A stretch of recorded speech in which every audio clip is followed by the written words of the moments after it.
இப்போ இந்த சைட்ல என்ன ஒர்க் நடக்குது அப்படின்னா, நம்ம பைல் ஃபவுண்டேஷன் செய்து பேஸ்மெண்ட் கன்ஸ்ட்ரக்ஷன் ஆக்டிவிட்டீஸ் நடந்துட்டு இருக்கு. ஸோ எப்படி நம்ம ஒர்க் பண்றோம் அப்படிங்கிறத இந்த வீடியோல ஒரு கன்ஸ்ட்ரக்ஷன் சைட் விசிட்டா நம்ம பார்க்கலாம். வணக்கம், நான் உங்க engineer Sachin from silent Valley construction. Silent Valley construction கடந்த 12 வருடங்களா 150 ப்ராஜெக்ட்ஸ் வந்து செய்திருக்கிறோம். Silent Valley construction Coimbatore, Salem, Chennai and Trichy ரீஜியன்ல நம்ம ப்ராஜெக்ட்ஸ் அண்டர்டேக் பண்ணி செய்துட்டு இருக்கிறோம். சரி, இந்த ப்ராஜெக்ட் எப்படி இருக்கு அப்படின்னு பார்க்கலாம். இது ஒரு தனி லேஅவுட்டுக்குள்ள இருக்கிற ஒரு கேட்டட் கம்யூனிட்டி மாதிரியான வில்லா ப்ராஜெக்ட் இல்ல, ஒரு மெயின் ரோட் ஃபேசிங்ல இருக்கிற மாதிரி ஒரு ப்ராஜெக்ட். ஸோ காம்பவுண்ட் வால் வந்து இங்க நமக்கு பிளான் ஆகுது. பட் இருந்தாலும் நம்ம சைட் கண்டிஷனை பொறுத்து, நம்ம ரோடுக்கு ஸ்பேஸ்லாம் ப்ரொவைட் பண்ணுங்கிறத பொறுத்து நம்ம காம்பவுண்ட் வாலே 3 ஃபீட் உள்ளதான் ஆர்கிடெக்ட் பிளான் பண்ணிருக்காங்க. ஸோ நம்மளோட ஸ்பேஸ் 3 ஃபீட் வெளியே இருக்கும். ஸோ அப்ப இது மாதிரி ஒரு நேரோ ஸ்பேஸா இல்லாம நம்மளோட காம்பவுண்ட் வால் சைட் வந்து ஒரு 3 ஃபீட் இருக்கிற மாதிரி தான் நம்ம பிளான் பண்ணிருக்கோம். பைல் ஒர்க்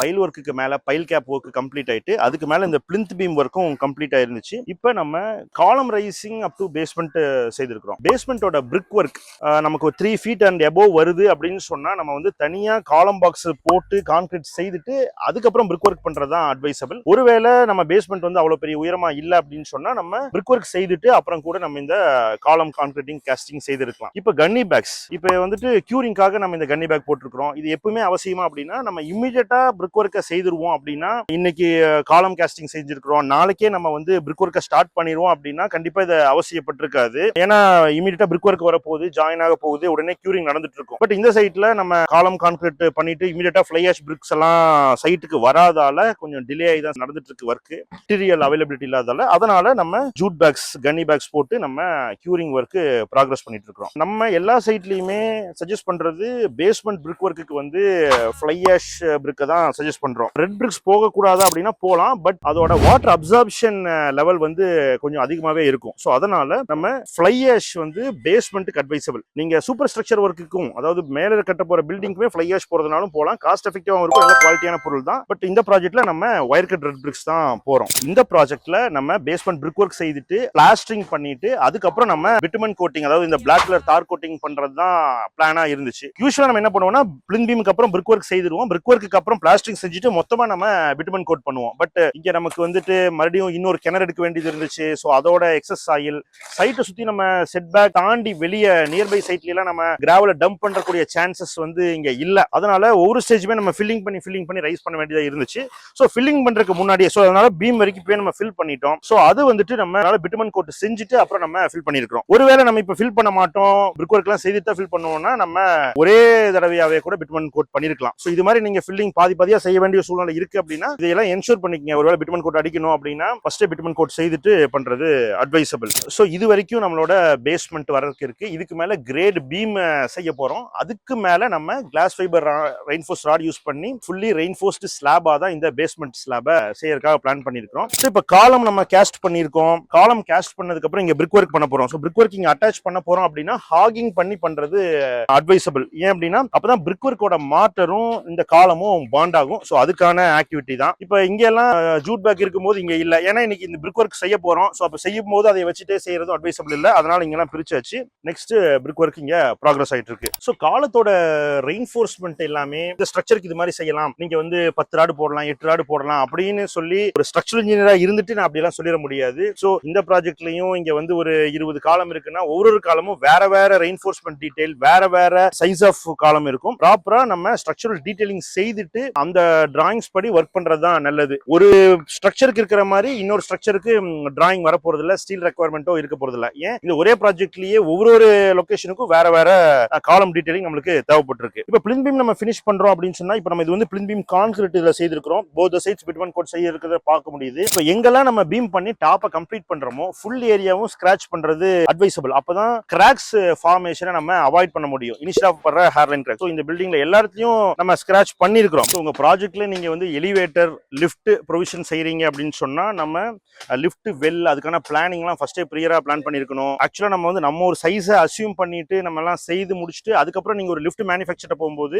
அந்த சைஸ் வந்து கஸ்டமைஸ் பண்ணணும் அப்படிங்கிற மாதிரி எல்லாம் கூட வரலாம். அதனால ஒரு லிஃப்ட் பிளான் பண்ணும்போதே ஒரு பிளானர் ஆர் ஆர்கிடெக்ட் வந்துட்டு லிஃப்ட் கம்பெனி என்ன ஸ்டாண்டர்ட் சைஸ் ப்ரொவைட் பண்றாங்களோ அந்த சைஸோட நாம்ஸ் எல்லாம் ஃபிட் ஆகுதாங்கிற மாதிரி தான் இந்த இதை பிளான் பண்ணணும். ஸோ நம்ம அப் டு பேஸ்மெண்ட் வரைக்கும் நம்ம up to floor finish level வரைக்கும் இது வந்து ஆர்சி வாலா கொண்டு போறது அட்வைசபிள். ஏன்னா எல்லா சைடு இருந்தும் சாயில் ப்ரெஷர் இருக்கும். ஸோ அதனால கொலாப்ஸ் ஆயிடக்கூடாது. அதுக்கு மேல நம்ம சூப்பர் ஸ்ட்ரக்சர்ல இருந்து பிரிக் ஒர்க்கா இதை கன்டினியூ பண்ண போறோம். ஸோ அதுக்கான லிஃப்ட் வெல்லு தான் இப்போ நம்ம இங்க பார்த்துட்டு இருக்கிறோம். ஸோ இங்க வந்து நம்ம சென்ட்ரிங் செய்யறதுக்கு வந்து பிளைவுட் அண்ட் ரன்னர்ஸ் எல்லாம் நம்ம யூஸ் பண்றோம். ஸோ இதெல்லாம் நம்ம இங்க ஸ்டாக் பண்ணி வச்சிருக்கிறோம். ஆக்சுவலி இப்படி ஒரு லிக்விட் இங்க நம்ம பார்க்குறோம். இது வந்து ஒரு கான்கிரீட் ஸ்ட்ரக்சர்ல இருக்கிற ரெயின்ஃபோர்ஸ்மெண்ட் வந்து கரோட் ஆயிருச்சு அப்படின்னா யூஸ் பண்ணக்கூடிய ஒரு மெட்டீரியல். ஸோ இது வந்து ரஸ்ட் ரிமூவர். இதை ஏன் நம்ம இந்த சைட்ல யூஸ் பண்ணிருக்கிறோம் அப்படின்னு பார்த்தா ஆக்சுவலா கொஞ்சம் இந்த ப்ராஜெக்ட் பிரிக் எல்லாம் வராதால கொஞ்சம் ஹோல்டு பண்ணி அப்புறம் வந்து சைட்லயும் சுத்தி மெட்டீரியல்ஸ் எல்லாம் நம்ம போட்டு செய்யறதுக்கும் கொஞ்சம் சேலஞ்சஸ் எல்லாம் இருக்கிறதால சின்னதா ஹோல்டு பண்ணி நம்ம செய்ய வேண்டிய ஒரு சூழ்நிலை எல்லாம் இருக்குது. அப்படி நமக்கு செய்யும் போது இந்த நம்ம யூஸ் பண்ண ரெயின்ஃபோர்ஸ்மெண்ட் ராடு வந்து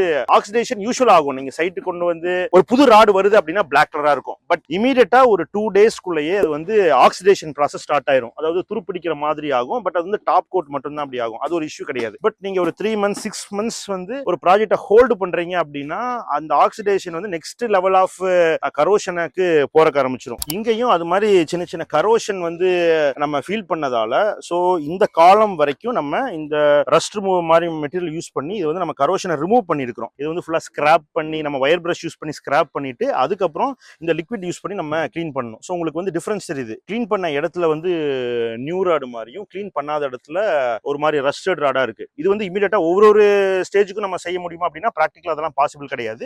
நீங்க ஒரு ப்ராஜெக்ட்டை ஹோல்டு பண்ணி ஒரு 3 months ஹோல்டு பண்றீங்க அதுக்கப்புறம் ரீஸ்டார்ட் பண்றீங்க அப்படின்னா இது செய்யலாம். இப்போ நம்ம இது வரைக்கும் காலம் செய்திருக்கிறோம். அதனால இது வரைக்கும் ரஸ்ட் ரிமூவர் போட்டு நம்ம க்ளீன் பண்ணிருக்கோம். இதுக்கு மேல மறுபடியும் ரைஸ் பண்ணும்போது again we will be using the same. இது மறுபடியும் ரிப்பீட் பண்றேன். இது வந்து நீங்க சைட்டுக்கு ஒரு புது ஸ்டீல் கொண்டு வந்து 2 நாள்லயே ஈவன் அட்மாஸ்பியரிக் இருக்கிற ஏர் ஹியூமிடிட்டினால கூட இந்த ஆக்சிடேஷன் நடந்துரும். ஸோ அதனால அதுக்கு உடனே இது அடிக்கணுமா அப்படின்னா அதெல்லாம் வந்து அடிக்க முடியாது. ப்ராக்டிகலா பாசிபிள் இல்லை.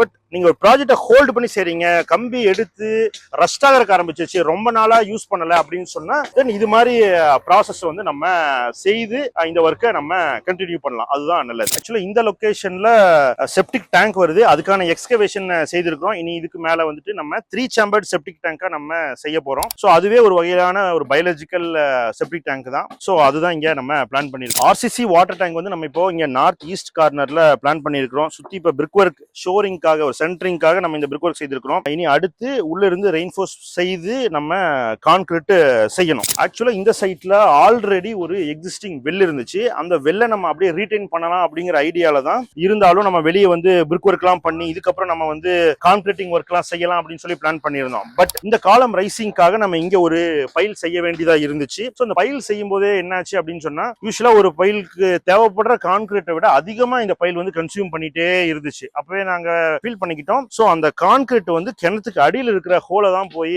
பிளாக் பண்ணிட்டு இருக்கு அப்படின்னு சொல்லிட்டு ஸோ ஒரு ஃபியூ டேஸ்க்கு அப்புறம் இந்த வெல்லோட வாட்டர் ரிசோர்ஸும் அப்படியே ஸ்டாப் ஆச்சு. ஸோ அதனால இப்போ மறுபடியும் ஒரு நியூவா ஃப்ரண்ட்ல நார்த் ஈஸ்ட் கார்னர்ல இன்னொரு கிணறும் நம்ம எடுத்துருக்கிறோம். ஸோ இப்படிதான் இந்த ப்ராஜெக்டை நம்ம எக்ஸிக்யூட் பண்ணிட்டு இருக்கிறோம். இதுக்கு முன்னாடி நம்ம எப்படி ஸ்டெப் பை ஸ்டெப்பா செய்தோம் அப்படிங்கிறது கூட முடிஞ்சா நான் ஒரு டீடைல் வீடியோவா நான் எக்ஸ்பிளைன் பண்றேன். இந்த தகவல் உங்களுக்கு பயனுள்ளதா இருந்துச்சு இன்ட்ரெஸ்டிங்கா இருந்துச்சுன்னா சைலண்ட் வேலி கன்ஸ்ட்ரக்ஷன் பேஜை ஃபாலோ அண்ட் சப்ஸ்கிரைப். உங்களுக்கு சைலண்ட் வேலி கன்ஸ்ட்ரக்ஷனோட இணைஞ்சு கோயம்புத்தூர் சேலம் சென்னை அண்ட் திருச்சி ரீஜியன்ல நீங்க கன்ஸ்ட்ரக்ஷன் செய்யணும்னா டிஸ்பிளே இருக்கிற வாட்ஸ்அப் நம்பருக்கு கான்டாக்ட் பண்ணுங்க. Silent Valley construction turnkey contract and professional கன்சல்டன்சின்னு 2 சர்வீஸ் நம்ம ப்ரொவைட் பண்றோம். இது மாதிரி பயனுள்ள இன்னொரு வீடியோல நம்ம சந்திக்கலாம்.